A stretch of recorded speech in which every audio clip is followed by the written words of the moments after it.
celebrate the union of Francis and Aika, on behalf of our lovely couple, thank you so much for going such great lengths to witness this beautiful day. It is now time for exchanging of vows. Wala ko na pala! Isasan yung pagmamahal.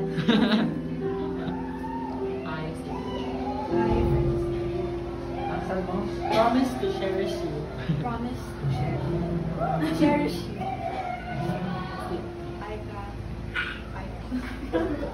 Honor you.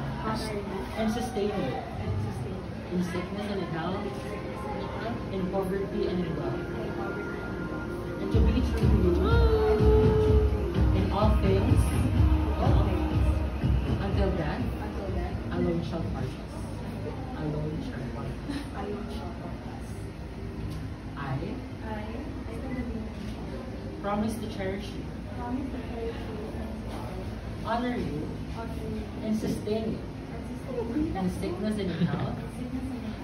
In poverty and in wealth. And to be true to you in all things. Until death alone shall part us. It is now time for exchanging of rings. Yung maliit is may malaki. May dilaw. Ba't ka to? Ano ring? With this ring, I take you to be my lawfully wedded wife. To be my lawfully wedded wife. To be no other than yourself. I will respect your integrity. I will respect your integrity. And faith in your abiding love for me. And faith for your Through all our years. And through all that life brings. And through all that life may bring us.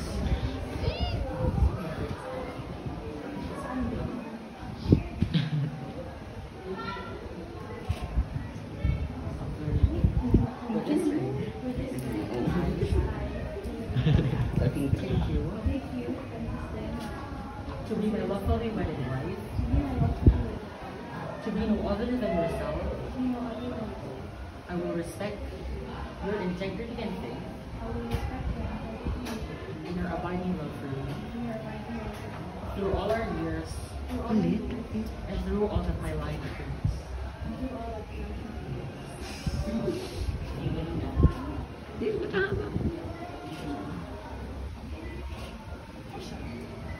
Wow. Ganun talaga.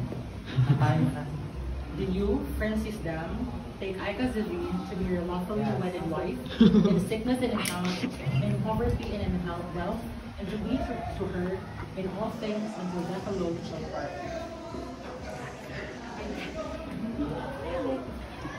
Do you, Aika Zavine, take Francis Dam to be your lawfully wedded wife, in sickness and in health, in poverty and in wealth, and to be true to her in all things until death alone shall part?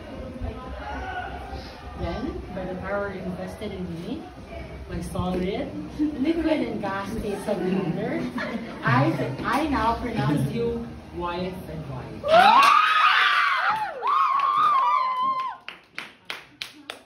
It's the bride! You can now hug or kiss each other. Ba't may hug? Ladies and gentlemen, I present to you Mrs. and Mrs. Francis Dam and Aika Zavine. Grabe yung tagid.